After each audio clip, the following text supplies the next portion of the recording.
Assalamualaikum warahmatullahi wabarakatuh.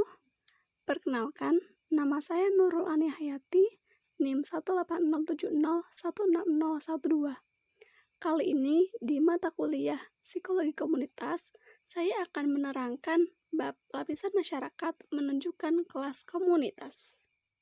Istilah stratifikasi berasal dari kata strata dan stratum, yang berarti lapisan. Karena itu, stratifikasi sosial atau social stratification sering diterjemahkan dengan pelapisan masyarakat. Sejumlah individu yang mempunyai kedudukan atau status yang sama menurut ukuran masyarakatnya dikatakan dalam suatu lapisan atau stratum. Nah, stratifikasi sosial merupakan gejala umum yang dapat ditemukan dalam setiap kehidupan masyarakat. Oleh karena itu, perbedaan-perbedaan tadi dapat menjadi sebuah sistem tersendiri dalam proses jalannya kestabilan dalam kehidupan bermasyarakat. Kemudian, sebab-sebab terjadinya stratifikasi sosial. Nah, stratifikasi sosial itu disebabkan karena ada 4 hal. Yang pertama ada ukuran kekayaan. Seseorang yang memiliki kekayaan paling banyak termasuk dalam bagian teratas. Kekayaan tersebut dapat dilihat melalui ukuran rumah, kendaraan pribadi, luas kepemilikan tanah, cara berpakaian, dan lain sebagainya. Yang kedua, ada ukuran kekuasaan. Seseorang yang memiliki wewenang terbesar menempati lapisan paling atas. Misalnya saja seorang presiden, menteri, gubernur, atau wali kota. Dan yang paling rendah itu ada ketua RT dan ketua RW.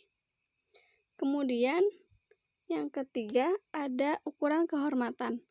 Seseorang yang paling dihormati dan disegani secara sosial dalam masyarakat biasanya menduduki tempat paling tinggi dalam sebuah masyarakat, terutama dalam masyarakat yang masih tradisional.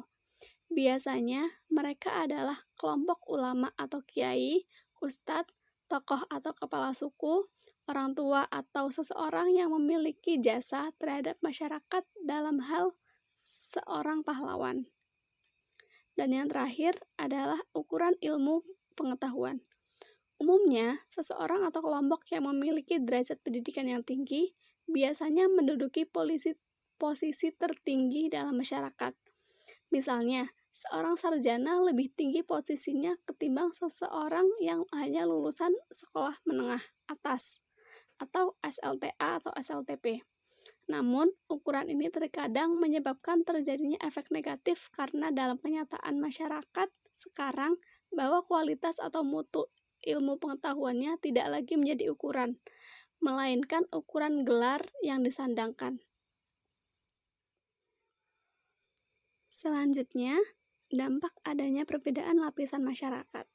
Dampak positif adanya stratifikasi sosial atau lapisan masyarakat adalah munculnya sebuah kemauan dari dalam individu untuk bersaing, untuk berpindah ke tingkatan yang lebih tinggi, sehingga individu dalam masyarakat itu lebih bekerja keras untuk menghasilkan sebuah prestasi. Sedangkan dampak negatifnya adalah adanya konflik antar generasi, di mana generasi tua ingin tetap mempertahankan adat dan nilai yang sudah lama berlaku dengan generasi muda yang ingin melakukan perubahan secara modern. Selanjutnya, lapisan masyarakat dalam suatu komunitas. Dalam proses pelapisan sosial pada masyarakat desa, ini sangat berbeda sekali dengan proses pelapisan sosial pada masyarakat kota, karena pada dasarnya, desa secara geografis merupakan tempat yang sangat agraris, sehingga menuntut masyarakatnya banyak bekerja sebagai petani. Dengan karakteristik masyarakat tradisional dan homogen, serta mempunyai sistem kekerabatannya yang sangat kuat antar kelompok masyarakat satu dengan yang lainnya. Berbeda dengan proses pelapisan sosial pada masyarakat kota, di mana satu ciri khas yang melekat pada masyarakat ini adalah industrialis dan faktor ekonomi lebih mendominasi pada setiap kelompok masyarakat. Di sini ada satu contoh stratifikasi sosial atau lapisan masyarakat dalam suatu komunitas. Di sini saya ambil dari jurnal yang berjudul Stratifikasi Sosial Masyarakat Petani Cengkeh di Kindang, Bulukumba pada Jurnal Kajian Sosial dan Budaya tahun 2019. Nah, ini itu terjadi pada masyarakat petani cengkeh di Kecamatan Kindang, Kabupaten Bulukumba. Dalam terbentuknya stratifikasi sosial petani cengkeh ini, yaitu didasari oleh dua faktor. Yang pertama ada faktor kepemilikan lahan. Masyarakat yang memiliki lahan perkebunan cengkeh yang luas merupakan masyarakat yang berada pada kalangan atas atau strata atas. Kemudian masyarakat yang berada pada kalangan bawah itu adalah masyarakat yang terbilang sedikit mempunyai lahan, sehingga masyarakat tersebut itu menjadi buruh pemetik di kebun cengkeh milik orang lain. Dan yang kedua adalah faktor kekayaan dan penghasilan, di mana bahwa orang yang memiliki banyak lahan itu pasti pendapatannya atau ekonominya itu lebih tinggi daripada orang yang mempunyai lahan sedikit.